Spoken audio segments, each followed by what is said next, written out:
Hello students, welcome back to our online class today. आज का हमारा टॉपिक है biotechnology BSc first year student के पेपर सेकंड की फर्स्ट यूनिट और microbiology BSc first year student के पेपर फर्स्ट की फर्स्ट यूनिट का पार्ट फिफ्थ है।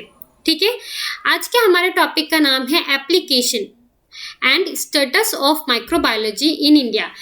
भारत में माइक्रोबायोलॉजी का क्या स्टेटस है और क्या उसके फायदे हैं, उसके क्या काम है, एप्लीकेशन क्या है या उसके एडवांटेजेस क्या है, उसके बारे में आज के टॉपिक में हम पढ़ने वाले हैं। Let me introduce myself, professor Rukaiya. हमारा पहला ही टॉपिक है, दोनों में बीएससी माइक्रोबायोलॉजी स्टूडेंट या बायोटेक्नोलॉजी स्टूडेंट्स के सेम टॉपिक है, एप्लीकेशन ऑफ माइक्रोबायोलॉजी। माइक्रोबायोलॉजी के क्या फायदे हैं, क्या उपयोग होते हैं। Microbiology is used for the study of structure and functions and identifications and differentiations, classification, nomenclature of microorganisms. Microbiology का उपयोग संरचना और कार्यों के अध्ययन के लिए किया जाता है, पहचान और भेदभाव, वर्गीकरण, सूक्ष्मजीवों के नामकरण के लिए किया जाता है। It is used for getting information about nutrition, their isolation and purification. इसका उपयोग, माइक्रोबायोलॉजी का उपयोग पोषण के बारे में जानकारी प्राप्त करने के लिए किया जाता है और उनका अलगाव और शुद्धिकरण के लिए किया जाता है। It also give information about plant and human pathogens to derive phylogenetic relationships and to understand the origin of life itself. पौधे और मानव रोगजनकों के बारे में जानकारी के लिए, फिलोजेनेटिक संबंधों को प्राप्त करने के लिए और जीवन की उत्पत्ति को समझने के लिए माइक्रोबायोलॉजी का उपयोग किया जाता है। Microorganisms are also being used as single cell protein in the form of yeast, bacteria, cyanobacteria, fungi as human food or animal feed. सूक्ष्म जीवों को खमीर, बैक्टीरिया, साइनोबैक्टीरिया, कवक यानी फंजाई के रूप में, मानव भोजन या पशु चारे के रूप में, एकल कोशिका प्रोटीन के रूप में भी इस्तेमाल किया जा रहा है।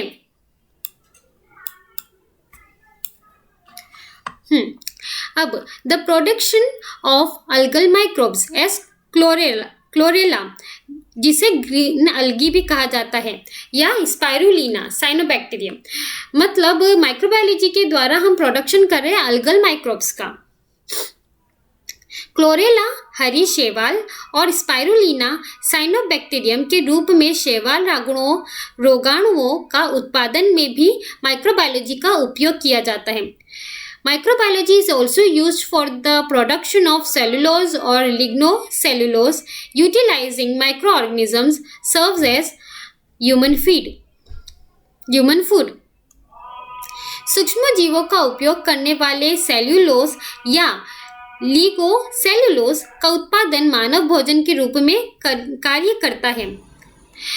Microorganisms are used in production of fermented food, fermented milk products and flavors. The fermented milk products are yogurt, cheese and several other products. Microbial उत्पादों का उपयोग पशु चारे के रूप में भी किया जाता है। Microbial products are also used as animal feed. सूक्ष्म जीवों का उपयोग किण्वित खाद्य पदार्थों, किण्वित दुग्ध उत्पादों और स्वादों के उत्पादन में किया जाता है। किण्वित दुग्ध उत्पाद दही, पनीर और कई अन्य उत्पाद हैं। मतलब फर्मेंटेड मिल्क प्रोडक्ट्स को यहाँ पर किण्वित दुग्ध उत्पाद कहा गया है। जिसे ना समझ में आए, they can understand by fermented milk products कौन से होते हैं, जो होते हैं योगर्ट, चीज एंड सेवरल अदर प्रोडक्ट्स। यहाँ पर आप देख सकते हैं फर्मेंटेड फूड के बारे में। फर्मेंटेड फूड एक ऐसे फूड्स होते हैं जिसमें ना अगर प्रोडक्शन होता है तो इसमें हमें बहुत ज़्यादा मात्रा में प्रोटीन प्राप्त होता है। तो जैसे कि किमची, इडली डोसा, मीसो, चीज़, योगर्ट, ढोकला, कोचुला टी, ये सभी एक फर्मेंटेड फूड कहलाते हैं और ये सब बनते ही माइक्रोबायोलॉजी के उपयोग के द्वारा है। अब है आज दूसरा हमारा टॉपिक, मतलब इसी में ही आगे हमारा टॉपिक है status of microbiology in India. हमारे भारत में माइक्रोबायोलॉजी जो फील्ड है वो किस स्टेज पर है, उसका क्या स्टेटस चल रहा है उसके बारे में, और साथ में जानेंगे कि कंट्रीब्यूशन क्या है माइक्रोबायोलॉजिस्ट का हमारे भारत में। In India, the field of microbiology focus on two major aspects. Bharat में माइक्रोबायोलॉजी का क्षेत्र दो प्रमुख पहलुओं पर केंद्रित है।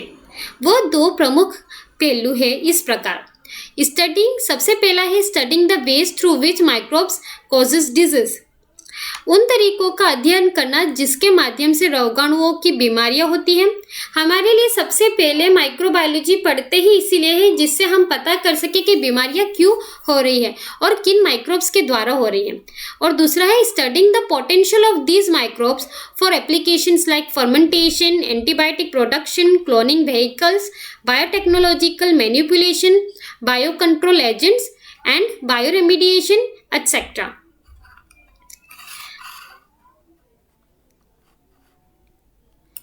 और फिर हम दूसरा क्या जानते हैं कि किण्वन, एंटीबायोटिक उत्पादन, क्लोनिंग वाहन, जीन नियंत्रण एजेंट, जीव नियंत्रण एजेंटों, जैव उपचार आदि जैसे अनुप्रयोगों के लिए इन रोगाणुओं की क्षमता का अध्ययन करना भी सिर्फ माइक्रोबायोलॉजी के द्वारा ही संभव हो पाया है। India is still a developing nation, Bharat अभी भी एक विकासशील राष्ट्र है। And its large population is constantly fighting against with increasing number of many deathful diseases like tuberculosis, malaria, cholera and HIV infection।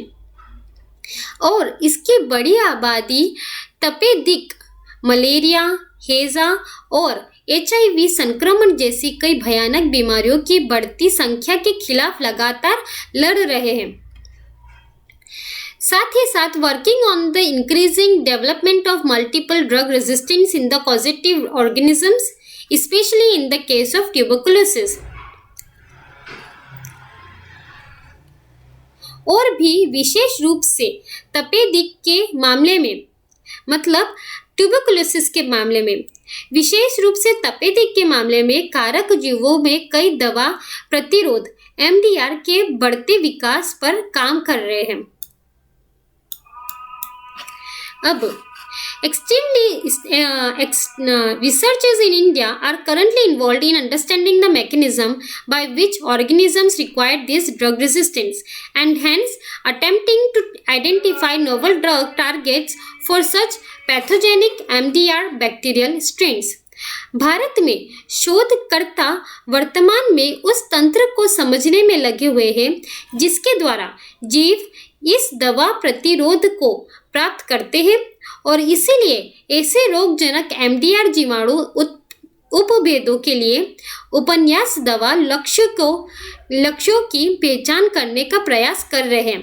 इस क्षेत्र में व्यापक अध्ययन, कई अनुसंधान और शिक्षण संस्थानों के साथ साथ परिष्कृत अस्पतालों में कभी वैज्ञानिक विशेषज्ञता और चिकित्सा और दवा प्रथाओं के संचालन की कम लागत के साथ भारतीय माइक्रोबायोलॉजी के सबसे अलग लाने की उम्मीद है।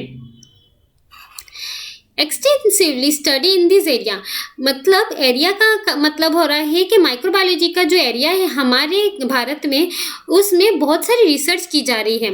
जैसे कि रिसर्च कहाँ पर कि टीचिंग इंस्टीट्यूट्स में, सफिस्टिकेटेड बहुत सारे हॉस्पिटल्स में, जिसमें बहुत ज़्यादा अच्छे एक्सपर्ट्स को लिया जा रहा है और कम खर्चे में हम ज़्यादा से ज़्यादा मेडिकल और फार्मास्यूटिकल प्रैक्टिसेस कर सकें और ज़्यादा से ज़्यादा माइक्रोबायोलॉजी को बाहर और सबसे अच्छा हमारे देश में दिखा सके, इसलिए बहुत सारी कोशिशें की जा रही है। India is an agricultural country.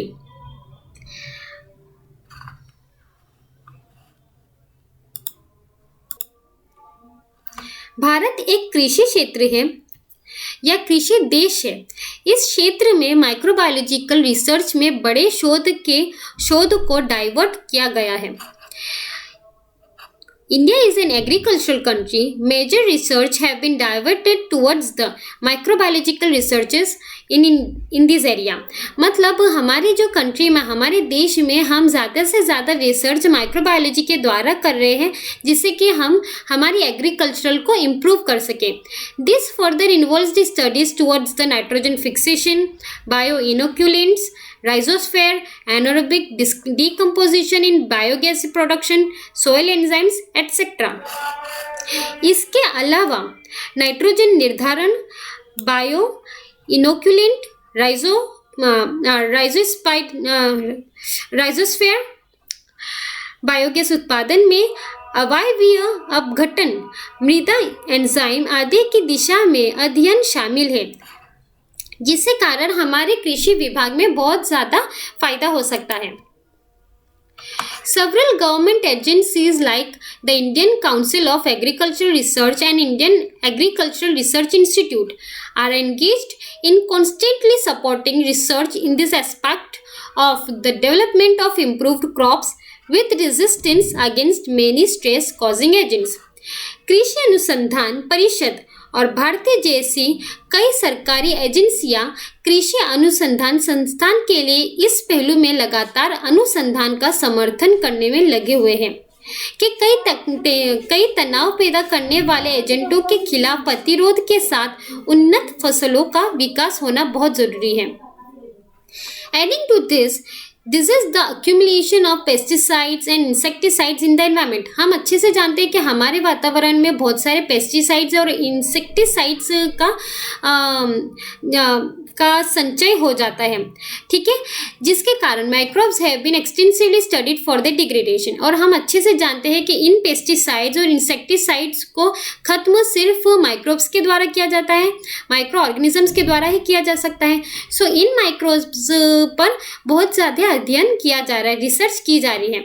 Many laboratories across the country are working on the strategies for the waste management of such pollutants. इस तरीके के प्रदूषकों पर बहुत सारी लैबोरेटरीज काम कर रही हैं और वह लैबोरेटरीज पूरे विश्व में काम कर रही हैं, जिससे कि हम इस वेस्ट मैनेजमेंट को अच्छे से काम कर सके, जिससे कि पोल्यूशन और प्रदूषण कम हो सके. More recently, microbial genetics have been a field which has development and has bring out molecular biology. अभी के क्षेत्रों में माइक्रोबायोलॉजी जो जेनेटिक्स की फील्ड है माइक्रोबायोलॉजी की, उसको बहुत ज़्यादा प्रोत्साहित किया गया है, जिसके द्वारा मॉलिक्यूलर बायोलॉजी पर भी बहुत ज़्यादा अध्ययन शुरू हो चुके हैं. Several eukaryotic as well as bacterial genomes are also being sequenced, and there is now effort are made towards metagonic studies in the country. हाल ही में माइक्रोबियल जेनेटिक्स एक ऐसा क्षेत्र रहा है जिसमें विकास हुआ है और आणविक जीव विज्ञान सामने आया है. कई यूकारियोटिक के साथ साथ बैक्टीरियल जीनोम भी अनुक्रमित किए जा रहे हैं और अब देश में मेटाजीनोमिक स्टडीज का भी के अध्ययन को दिशा दी जा रही है. The impact of those studies will be realized in the coming years. आने वाले वर्षों में हमें इस अध्ययनों का प्रभाव साकार होता दिखेगा. आज का हमारी वीडियो यहीं पर समाप्त होती है. Thank you.